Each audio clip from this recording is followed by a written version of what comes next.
భారత స్వాతంత్ర పోరాటంలో వందేమాతర గీతం నిర్వహించిన పాత్ర అనిర్వచనీయమైనదని, భారత జాతిని ఏకం చేసిన గీతమని యువ భారతి సాహితీ సాంస్కృతిక సంస్థ హైదరాబాద్ అధ్యక్షులు డాక్టర్ ఆచార్య ఫణీంద్ర అన్నారు.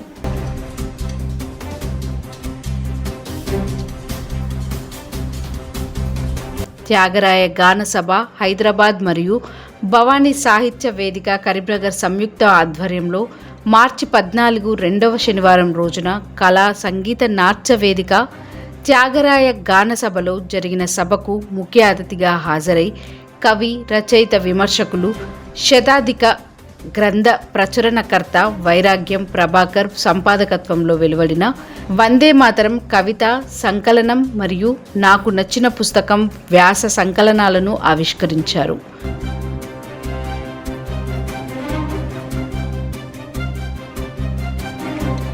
ఈ సందర్భంగా ఆయన మాట్లాడుతూ యువ కవులను ప్రోత్సహిస్తూ శతాధిక గ్రంథాలను వెలువరించిన వైరాగ్యం ప్రభాకర్ అభినందనీయులని అన్నారు.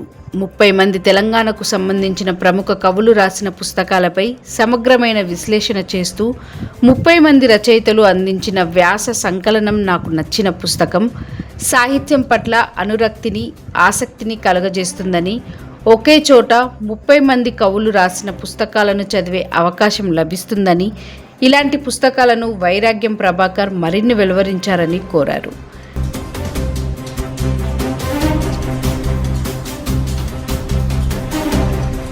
విశిష్ట అతిథిగా హాజరైన ఆంధ్రప్రదేశ్ ప్రభుత్వ నంది అవార్డు గ్రహీత, షార్ట్ ఫిల్మ్ సొసైటీ టిఎస్ కార్యదర్శి సాధనాల వెంకటస్వామి నాయుడు మాట్లాడుతూ నేడు వందే మాతర గీతాన్ని పూర్తిగా చదవాల్సిన అవసరం ఉందని అన్నారు.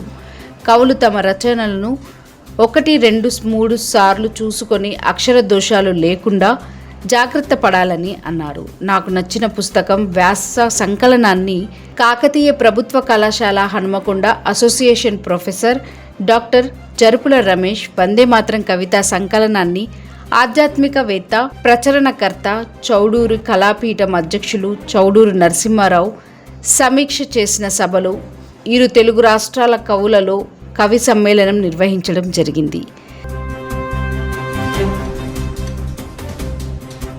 సభలో పాల్గొన్న కవులను భవానీ సాహిత్య వేదిక సర్టిఫికేట్ మరియు షాల్వాతో ఘనంగా సత్కరించారు.